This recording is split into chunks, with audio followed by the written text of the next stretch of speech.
how to remove followers on Instagram.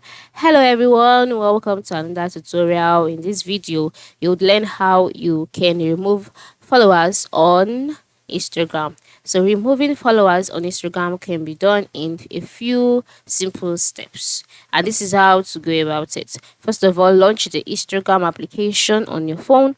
Then move to the bottom right corner and click on your profile icon.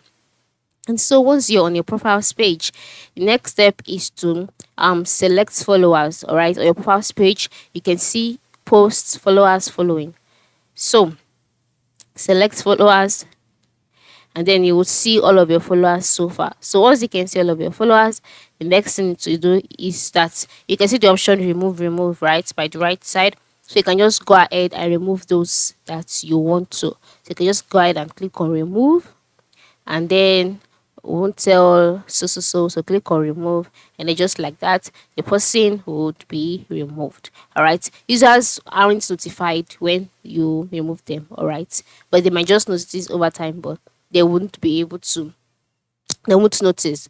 So this is how it works. Okay, so go ahead and remove as many followers as you want to. Thank you for watching and have a good day.